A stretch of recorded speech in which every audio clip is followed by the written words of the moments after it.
ઉપર શારદા સદાય બધાયથી બારોટ ના થવા કંઠ કવિતા કુળમાય બધાયથી બારોટ ના થવા મને તો અમારી આ દેવભૂમિ દ્વારકા અને જામનગર બે જિલ્લાની જવાબદારી હોતી છે, પણ આપણામાંથી કોઈક યુવાન આગળ આવે કે જે આ હેન્ડલ કરી શકે અથવા તો જે જન્માન વૃત્તિ સાથે સંકળાયેલા હોય, કારણ કે ત્યાં જવાનું છે એ આપણે ચોપડાઓ સાથે જવાનું છે. તો સૂર્ય કોટી સમપ્રભા નિર્વિઘ્નં કુરુ મે દેવા સર્વકાર્યેષુ સર્વદા યા દેવી સર્વભૂતેષુ મા વાણી રૂપેણ સંસ્થિતા નમસ્તસ્ય નમસ્તસ્ય નમસ્તસ્ય નમો નમઃ.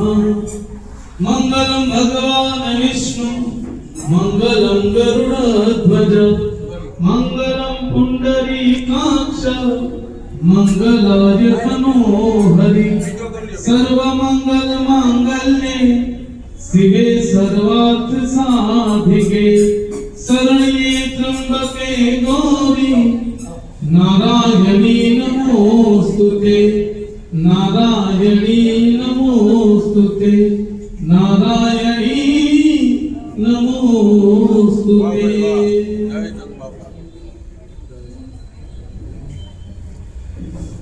જો આપણે સમયને જાળવશું તો જ આપણે કંઈક નક્કર ચર્ચા કરી શકશું. આજે મારે 3 મુદ્દાની ચર્ચા કરવાની છે. પહેલા જે નાના મુદ્દા લઈ લો. એક તો ફેબ્રુઆરી મહિનામાં અશ્વમેધ યજ્ઞ થઈ રહ્યો છે. ઘણા બધા વોટ્સએપમાં આપણે વાંચતા હોઈએ છીએ. લગભગ જેટલા બારોટ ગ્રુપ છે એ બધા બારોટ ગ્રુપમાં આવે છે કે આ અશ્વમેધ યજ્ઞમાં બારોટની ભૂમિકા શું. જયસુભાઈનો ફોન આવ્યો કે એને કીધું કે આપણે 1100 બારોટ ભેગા કરવા છે.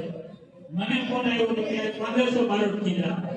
પણ જો આટલા બારોટ ભેગા થવા હોય તો સૌથી મોટું યોગદાન આપણું જામનગરનું હોવું જોઈએ, કારણ કે અશ્વમેધ યજ્ઞ આપણી નજીક છે.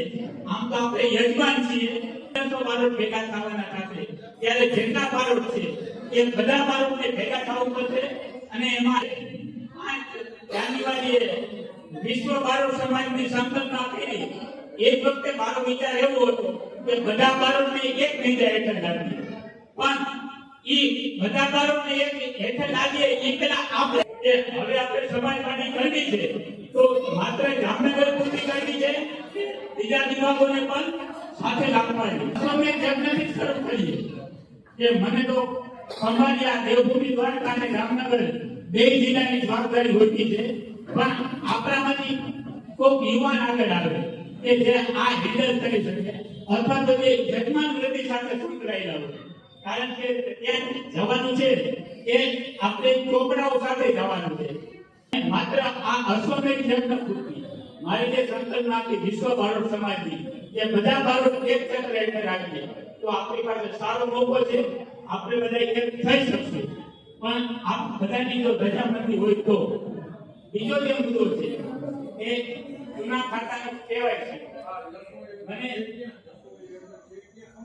જામનગર નંબર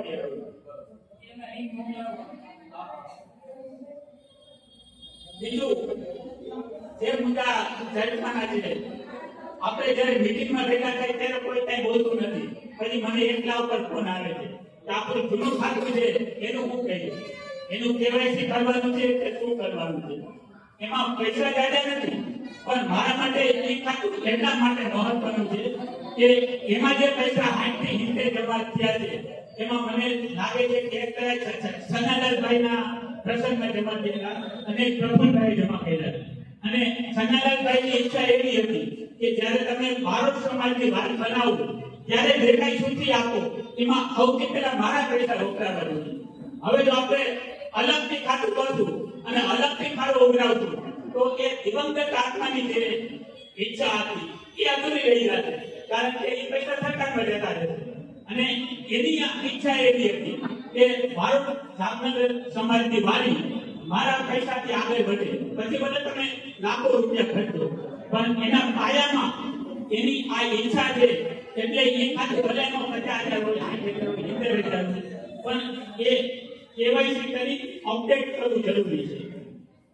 અને બીજું, આજે જ્યારે 5 લાખ માત્ર બે ભાઈ આવ્યા છે, ભરતભાઈ આવ્યા છે, જઈશું પડશે. પણ કારોબારમાં દર વખતે એ પ્રશ્ન થાય છે કે બે જણાને બેહાડી અને બીજા 4 જણા ઉભા થઈને હાલતા રહી છે. એટલા માટે આપણે એવા સર્વાનુમતે બધાને સાથે લઈને હાલી શકે એવા છે, એવા અભ્યાસોની નીતિ. અને બને તો મારો વિચાર એવો છે કે કોઈને પ્રમુખ ન બનાવીએ, 11ને કારોબારી બનાવીએ, અને એમાંથી 5 જણાને સત્તા આપે કે બેંકનું ખાતું આ 5 જણા ભેગા થઈને હલાવે. હવે જે કાયદાકીય પદ છે, જે વકીલો છે, જે વધારે જાણે છે મારા કરતા, એને પૂછવું પડે કે બેંકમાં આ રીતે હાલે છે, એમાં પ્રમુખ મંત્રી ફરે છે. કારણ કે આપણું જૂનું ટ્રેન્ડ હતું એમાં એ રીતે હતું, પ્રમુખ મંત્રી ખજાનચી. એની બદલે આપણે ટ્રસ્ટનું માળખું ફેરવીએ અને આપણે એને 5 વ્યક્તિના નામ આપીએ કે અમારું ખાતું આ 5 જણા હેન્ડલ કરશે. એમાંથી 3 જણાની સહીથી આ ખાતું નીમી શકાય. હવે વાત સમાજવાડીની. આપણે તેની માત્ર 1 જ કલાકમાં 20 લાખ રૂપિયા ભેગા કરી દીધા. અને હજી આજે જે ફાળો લખાયો છે એ તો હિમશિલાનો ટોચનો ભાગ છે. જેને નથી લખાવ્યા એ આનાથી વધારે આપી શકે છે. એટલે હજી જો એ લોકો આજે જાહેર કરે તો બીજા 20 લાખ થઈ અને કુલ 40 લાખ જેવી રકમ આપણે થઈ જાય. તો ભાઈ નકારાત્મક વિચાર એમ છે. ને 40 લાખમાં પ્લોટ તો આવી જ જાય. ભાઈ બાંધકામનું પછી વિચારશું. આ રાજકોટ વાળા હે, અમરેલી વાળા હે, સારકુંડલા વાળા હે, કોઈ કે નથી ગયા. આમ જ ભેરું કર્યું છે. આપણે કરશું. હે 40 લાખમાં આપણે જેટલું આવે એટલું લઈએ. 5,000 ફૂટ, 7,000 ફૂટ. એક યારે તમે જો મારે 17,000 ફૂટ તો જિંદગીમાં ન થાય. તો તમે હું નથી જોવાનું. હલો, જય માતાજી. વડીલો, સમકક્ષ અને બહેનો, આપણે જાજુ બોલવું નથી, પણ શું નથી એ જોવાનું નથી. આપણી પાસે શું છે એ મહત્વ. 20 લાખ ને 40 લાખ ને 50 લાખની વાત કરવાનો કોઈ અર્થ નથી. આપણી પાસે 5,000 ફૂટ હોય, 5,000 રૂપિયા હોય તો 100 ફૂટ લઈ લો. જો 100 ફૂટ હશે તો 5,000 ફૂટ થશે. પણ આ તો કાંઈ નથી. આપણે એમ કહીને ભાઈને હાથ ઊંચા કરાવી અને દર વખતે દરિયે જઈને આપણે ચાખતા નથી કે દરિયો ખાતો છે. સમાજને વાળી બનાવી છે, બનાવી આપણે બધા ભેગા. એમાં કોઈ નાનો નહીં, કોઈ મોટો નહીં. અને પહેલી વસ્તુ એ કે કોઈએ પોતાના અંગત વિચારો કે અંગત દુશ્મની કે અંગત લઘુતા ગ્રંથિઓમાં જાહેર કરવાની નથી. ગમે એ આવે, આપણો દુશ્મન હોય એટલે વાળીને કામે એટલે આપણા ભેગું હોવું જોઈએ. અને જે આ વ્યક્તિએ હરિભાઈએ ચાલુ કર્યું છે એવું આજથી 40 વર્ષ પહેલા ગોકળમાં અને રાઘવજીભાઈ એ બધાએ ચાલુ કર્યું હતું ને કાંઈ થયું નહોતું. મને સાંભળે તો આજે આપણે કરવું હોય તો બધા સાથે જ છે. પણ દર વખતે એવું ત્યાં નક્કી કરવાનું નથી કે દરિયો ખારો છે કે મીઠો. કોઈ 1000 રૂપિયા દે, 500 દે, 5,000 બરોબર છે. બાકી હરિભાઈ અને હું કાયમ કોઈ ઉભા દે કે ન ઉભો દે, હું હરિભાઈ અને ઉભો છું. મારે રાતે 2 વાગે હરિભાઈ મને સમાજ છે કામ. બરોબર. આ જામનગર એસટી ડેપોથી 10 કિલોમીટર એરિયામાં કરવી. અલોની સંખ્યા કદાચ હોય ના હોય શકે, બરોબર છે. પણ વાડી અહીંથી કદાચ 30 કિલોમીટર કરવી હોય તો કરી દેવી. એમાં એને હવે તમે આ મુદ્દા ઉપર કામ કરો, આ વર્ગ ઉપર કામ કરો. પછી 11 જણા છે એ બારોટ સમાજને પાછી નોર્મલી મીટિંગ બોલાવે, એમ જમણવારમાં બોલાવે, પણ એમ કે ભાઈ ચા પાણી નાસ્તો. અને આપણા જામનગર બારોટ સમાજને આપણે એવું કહી કે ભાઈ 11 જણાની કમિટી આ જગ્યાએ આપણે જગ્યા નક્કી કરી છે, આ ભાવ નક્કી કર્યું છે, આ બરોબર છે, સમાજ કેવો કે તો આપણે કરો કંઈ વાંધો નથી. પણ હવે આજે વાડી જ બનાવ્યું હરિભાઈ તો 2000 ફૂટમાં વાડી ન બને. ભલે ભરપાઈ કીધું આપણે એની વાતને આપણે સહમત છીએ કે ભાઈ 500 ફૂટ લઈ તો કાલ 500 ફૂટ લઈને કરવું તો નોર્મલ આજે આપણે જોઈએ તો કમસે કમ 5000 ફૂટ જોઈએ તો ત્યાં લઈ લો તમે આપણા અત્યારે છે. હું એક મારો એક્સપિરિયન્સ રજૂ કરું છું. મારા પપ્પાના એક મિત્ર હતા, એનું નામ હતું જયંતિભાઈ ગોલાણીયા, લાખાદોરમાં રહે છે. તો સાધુ છે, સાધુને બાબા છે. તો એને એના સરપંચને વાત કરી કે અમે ભાઈ સાધુ સમાજ છીએ, અમારે આજ અમારા પરિવારને જ્યાં ત્યાં દફનાવીએ છીએ, ખાલી અમને દફનાવવા માટે જગ્યા આપો. અને પોણા 2 વીઘા જગ્યા એને મેળવી લીધી. કેટલી જગ્યા મેળવી લીધી? પોણા 2 વીઘા. તો આપણામાંથી કોઈ એવું નથી. અને જેટલી બી વાડી માટે જગ્યા કોઈ પણ સમાજને મળી છે ને, તો એ સાવ ફ્રીમાં મળી છે. જેમ કે તમે ગંગાના ચરણોમાં મારા નમસ્કાર.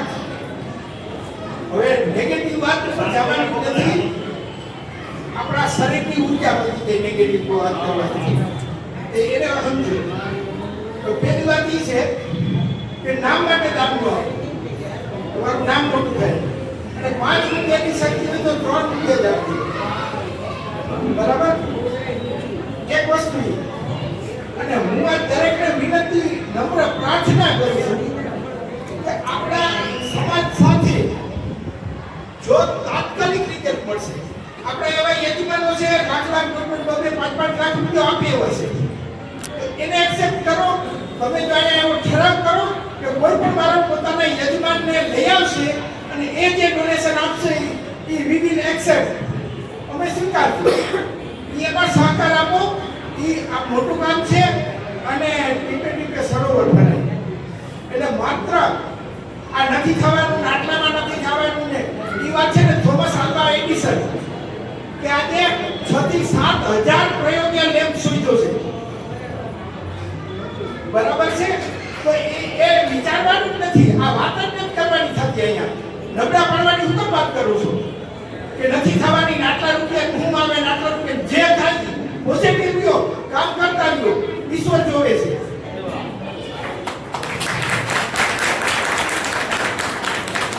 જે હવનમાં હાડકા નાખશે એને ઈશ્વર છોડવાનું નથી. અને અહીંથી નીકળ્યા પછી વાતો કરવી કે હવે આ તો ભેગા થયા ખાઈ પીને હાલતા થઈ ગયા. ખાવા પીવા કરતાય આજે 500,000 રૂપિયા આમાં નથી બોલતા, નથી વ્યવહાર, છતાં એના દર્શન અહીંયા થયા છે. આ જબરજસ્ત મહેનત છે. આપણી ઘરે જઈને નથી આવવાના. આટલાની ઘરે હું તમને 500 રૂપિયા હું તો આટલાની ઘરે 500 માં જઈ શકશું? અને કેવડી મહેનત છે આની પાછળ? ઇન્વિટેશન આપ્યું, બરાબર, કરિયાણાની ખરીદી કરી, વાડી પાસે એની પાસે સમય બાકી હોય છે. તો માત્ર ને માત્ર ખૂબ ખૂબ ધન્યવાદ આપી છે. અને આપણે જે વડીલોએ કાંઈક વાવ્યું છે, વાડીનો વિચાર વાવ્યો છે, ચનાલાલ છે, રાઘવજીભાઈ છે, એ વિચારને આપણે એના આત્માને શાંતિ માટે આપણે કરવું જોઈએ. આ સમજી લીધું. અને એને પોતાના મકાન માટે નથી વાત કરી, સમાજની માટે વાત કરી છે. તો અંગત રાગદ્વેષ અહીંયા ઘણા મંદિરમાં એવું લખેલું આવે છે કે પદરખા અને અહંકાર ઉતારી અંદર પ્રવેશ કરજો. તો મારે અને તમારે અહીંયા બધું બહાર મૂકીને આવવાનું છે કે હું માત્ર બારોટના સિમ્બોલ લઈને અહીં આવું છું. તો એનું હિત થાય એવા મારા પ્રયાસ, એવો મારો પોઝિટિવ થિંકિંગ, એવું મારું પોઝિટિવ કાર્ય એ કરવું પડે. કે આ તો સૂચનની વાત જ નથી થતી, સલાહ નહીં, સહકાર આપે. માત્ર ને માત્ર બરાબર આવી મારી આટલી શક્તિ. તમને એક જ પ્રસંગ કરી મારી વાતને વિરામ આપું છું. માત્ર 5 મિનિટનો સમય આપ્યો તો ભગવાન બુદ્ધનું સ્ટેચ્યુ બનાવવાનું હતું અને એના ભક્તોને ભિક્ષુઓને ચારે બાજુ મોકલા અને માત્ર કોર્ટ એક્સેપ્ટ કરવાનું હતું. જ્યાં જાય ત્યાં તેજુરી ખુલી મૂકી દીધી કે આમાંથી જે જોતું એ નહીં. અને એક શ્રીમંતની ઘરે કામવાળી એક દીકરી હતી અને એ દીકરીને તાંબાનો સિક્કો એના શ્રીમંતના ઘરના વાડામાંથી મળ્યો હતો. એ દીકરીએ સિક્કો ઘસી અને ઉજળો બનાવ્યો. અને એ ઘરે જ્યારે આ ભિક્ષુઓ નીકળ્યા ડોનેશન લઈને, ત્યારે એ દીકરી ભાઈના આગળ ઊભી હતી અને ભાઈના આગળ ઊભી હતી એટલે એ દીકરી એક શીખવા આપ્યો. એટલે ઓલાવે કીધું ભાઈ અમે તો ગોલ્ડ ને એવું બધું લઈ છે, અમે આ દાન નો સ્વીકારીએ. એને લીધું ને આ સમજો બરાબર. એટલે એને કીધું ભાઈ બનવા જો કેવું શ્રેષ્ઠમાં શ્રેષ્ઠ શિલ્પકારો. એને કીધું ભાઈ તમારા પૈસા બોલો અને જે ધૈર્ય છે એનાથી અમે વધારે મજૂરી આપી છે, પણ અમારી મૂર્તિ ચહેરા ઉપર હાસ્ય આવવું જોઈએ, બોલી કે બોલશે એવી મોલ્ડિંગ કરી બનાવો. એટલે મૂર્તિ બની ગઈ. અને જે માણસો જેના મુખ્ય હતા એ લોકો આવ્યા અને લુગડું હટાવ્યું, તાર ચહેરા ઉપર તેજસ્વીતા જોવાનું મળ્યું, હાસ્ય જોવાનું મળ્યું. ફરીવાર બીજી વાર ગાળો કેમ ભૂલ થઈ ગઈ? આવા વિશ્વના મહાન શિલ્પકારો અને છતાંય આ મૂર્તિ ઉપર હાસ્ય નથી કોનામાં. બીજી વાર એ જ પરિણામ. પછી એને કીધું ભેગા કર્યા, જે દાન લેવા ગયા હતા ને એને ભેગા કર્યા. ભેગા કરીને કીધું તમે દાન લેવા ગયા હતા, અહીંયા કોઈનું હૃદય દુભાઈ ગયું. અને મારો સમાજ આટલા પૈસા મેં કીધું જો પ્લોટ લઈ લે તો અમારી જગ્યા ના બને, જગ્યા બનાવીએ તો પ્લોટ ના બને. તો આના માટે કોઈ રસ્તો કરવો એમ. એટલે ત્યાં બીજા બધા બેઠા હતા, એ લોકોએ એમ કીધું કે તમે તમારું એક ટ્રસ્ટ બનાવો. ટ્રસ્ટ બનાવી અને કલેક્ટરમાં અરજી આપો. જે ખરાબાની જમીન છે એ અમે ખુદ રીતે કરેલી છે. મારા મિત્ર હતા ભરતસિંહ જાડેજા, એને મને કીધું બરોબર અમે મૂકી છે ચેરાની જગ્યા, લાખાબાવાની જગ્યામાં, અને તમે એક ટ્રસ્ટ બનાવો અને એ ટ્રસ્ટ તમે કલેક્ટરને આપી અને ત્યાં એક અરજી આપો. એવું હશે તો હું તમારી સાથે આવી, બરાબર. એટલે આવું એક ટ્રસ્ટ આપણું છે, જો એ થઈ જતું હોય કોઈ વાંધો નથી. અને નહીં તો એક ટ્રસ્ટ કરીને કલેક્ટરમાં જો આપણે અરજી આપીએ ને તો કલેક્ટર આપણે ટોકન ભાવે જમીન ફાળવે એ મને ખ્યાલ છે. એટલે એવો પણ વિચાર કરી અને એ પણ મૂકવું જરૂરી છે, બરાબર છે. અને બાકી ભગવાનદાસભાઈ હરિભાઈ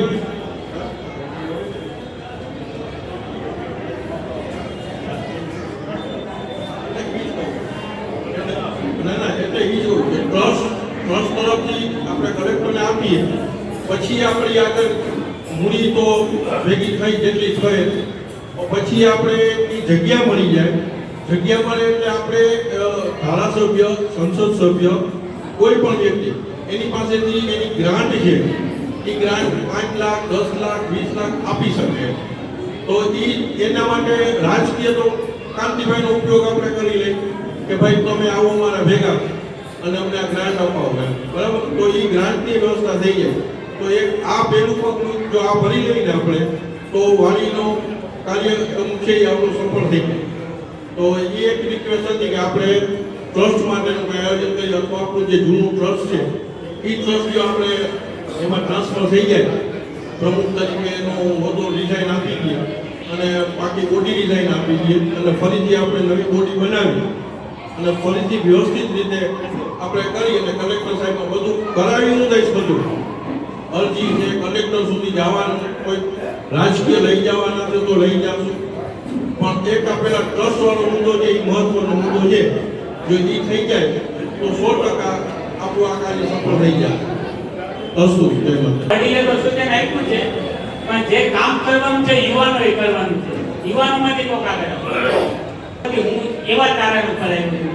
મેં શરૂઆતમાં કીધું એમ કે નવું ટ્રસ્ટ મારે એટલે નથી બનાવવું કે એ જે 70 રૂપિયા છે એની સાથે મહામૂલી ભાવના સંકળાયેલી છે. હું એ ભાવનાને ભૂલવા નથી માંગતો. કદાચ તમે 1 કરોડ રૂપિયા ભેગા કરશો ને તો આજે વડીલો હતા, જનાલાલભાઈ છે, પ્રફુલભાઈ જે એથી પૈસા આપ્યા, અને હમણાં જેમ કીધું એમ ભરતભાઈએ કે અમારા રાઘવજી કાકાને, અરવિંદભાઈને જે મહેનત કરતા હતા અને એની જે ભાવના હતી પણ એને કંઈક ગાયું છે એ આપણે લણવાનું. એટલે આપણે ભલે 1 કરોડ ભેગા કરીએ પણ જ્યારે સુથી આપવા જશે ત્યારે મારે આ જૂના ટ્રસ્ટના પૈસામાંથી જ સુથી આપવું છે. આ બધા વક્તાઓની વાત સાંભળી હું એ નિષ્કર્ષ પર આવ્યો છું કે વિશ્વ બારોટ સમાજની સંકલ્પના મુજબ આપણે બધા વહીવંચા બારોટ ગોરવાદ ભૂલી અને એક બનીએ અને આગામી ફેબ્રુઆરી માસમાં જામનગર ખાતે જે અશ્વમેઘ યજ્ઞ યોજાવાનો છે એ પ્રસંગ એ આ માટે સારામાં સારો પ્રસંગ છે અને આ પ્રસંગને આપણે અવસરમાં ફેરવીએ અને તેના છેલ્લા દિવસે જે 1500થી વધુ બારોટો ભેગા થઈ આપણી વહીઓમાં આ અશ્વમેઘ યજ્ઞની નોંધ કરવાના છીએ, તેમાં 1500થી પણ વધુ બારોટો ઉમટી પડે એવો પ્રયત્ન કરીએ. વાત રહી સમાજવાડીની, તો અનુભવીઓ અને યુવાનો આ બંનેનું મિશ્રણ કરી એવી 15 વ્યક્તિઓની ટીમ તૈયાર કરીએ અને દર મહિને આ કારોબારી નિયમિત અંતરે મળતી રહે અને સમાજવાદી બનવા માટે જે કાંઈ મહેનત કરવી પડે એ મહેનત કરી છૂટીએ અને છેલ્લે આ લાભ પાંચમથી શરૂ થતું નવું વર્ષ આપ સૌને શુભદાયી નીવડે એવી શુભેચ્છાઓ સાથે આપણે છૂટા પડીએ. અને ગુજરાતનો ભેગી થઈ હોય અને રાસ ગરબા ન રમે એ તો કેમ બને? તો છેલ્લે આપણે અડધી કલાક ગરબાનો એક રાઉન્ડ લઈ અને ત્યારબાદ છૂટા પડશું. જય માતાજી.